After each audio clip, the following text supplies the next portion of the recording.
football. It's personal between me and you, and I'm going to do you some serious harm, you big stiff idiot. The untouchable True School Sports Empire proudly presents something the boxing games are missing. Hey, what's going on? It's your boy BT, and I came here to talk some boxing with the thousands of True School Sports subscribers.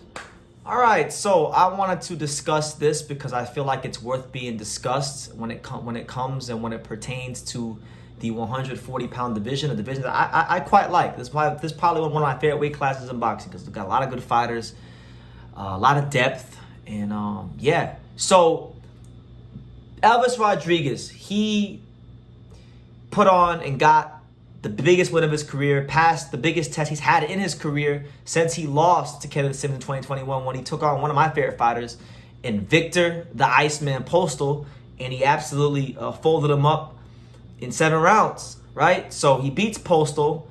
That's his 4th consecutive win since the Sims loss. You know, he's beaten Juan Jose Velasco, Joseph Adorno, Postal, and a Mexican named Juan Pablo Romero. Those are the 4 wins he's had since Sims.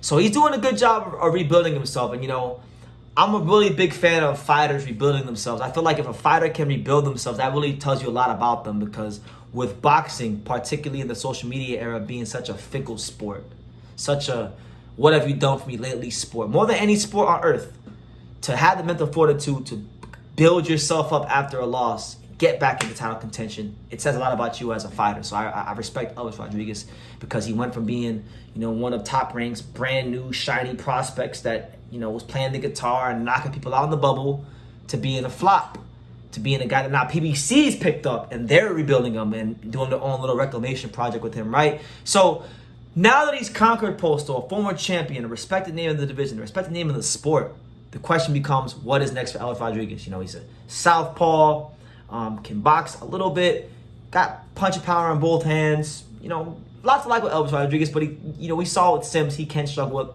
with boxers. So if you're his manager, you're probably going to try to avoid guys who are really good, high-level technical boxers, okay?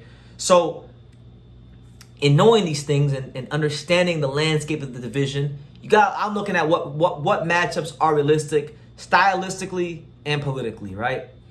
And the matchup I've come to the conclusion that is the most realistic, and I think it needs to happen, it really in the worst way needs to happen, is Elvis Rodriguez versus Brandun Lee. Absolutely. That's the fight PBC needs to try and make next. And listen, again, for the umpteenth time, it's another free True School advisory tip. You don't gotta thank me, PBC.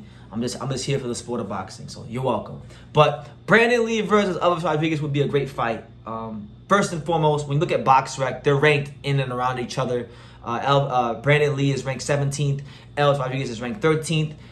They both got a lot of questions. You know, Brandun Lee hasn't lost yet, but he's kind of, I know he's great friends with Jaron Ennis, and I know they have the same manager, and they also kind of have the same career, meaning that they're very talented. They're very highly touted. They're both managed by Cameron Duncan. But with all these fights they have had in their career, there seems to be an alarming lack of substance to their resume.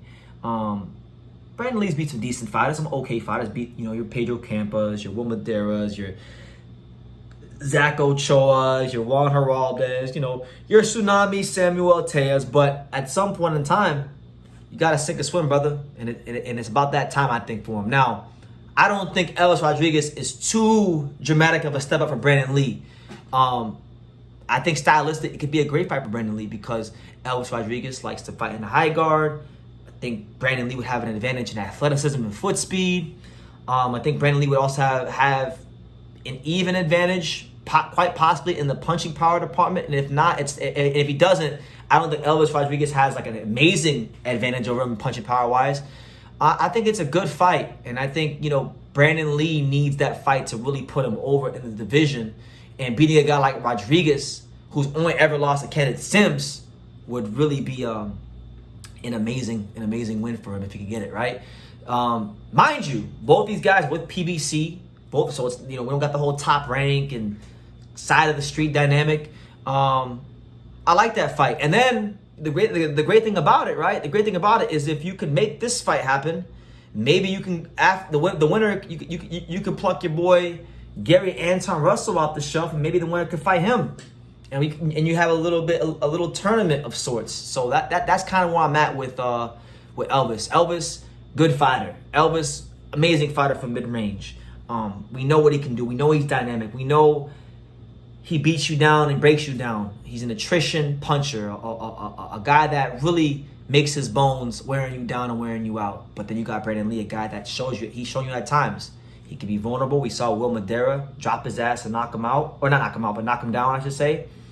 But Brandun Lee, we know he's got, fight-changing punching power, more so than a guy like Elvis Rodriguez. So when you get a guy who's a consistent mid-range kind of a swarmer in Rodriguez, and then you match him up with a athletic puncher like a Brandun Lee, I think you have to make him to a real good 140 fight. And what it will do is, if Elvis can beat a Brandun Lee coming off the heels of beating Victor Postal, then that will let you know that, okay, now you can start talking about Elvis maybe fighting Subriel Matias, who's also PBC affiliated IBF champion, and that could be, a good, you'd have Puerto Rico versus Dominican Republic. This shit would be like the World Baseball Classic, but for boxing. So you'd have a great fight there.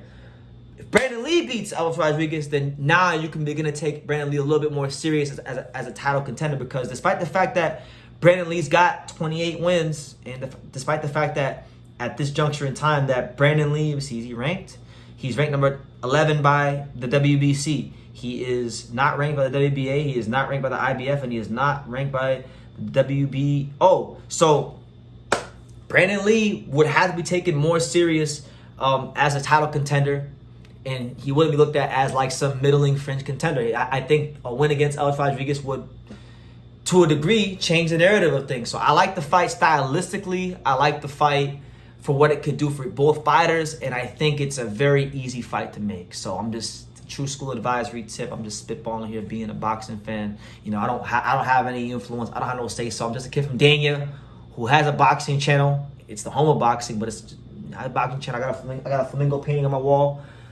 But that's where I'm at. So let me know what you guys think in the comments down below. What do you guys make of Brandun Lee versus Elvis Rodriguez? And mind you, I don't think either one of them is ranked in the WBA, but the fact that they're both at PBC, I wouldn't even be surprised if maybe they could finesse fight with Rolly, who's a champion. So don't rule Rolly out.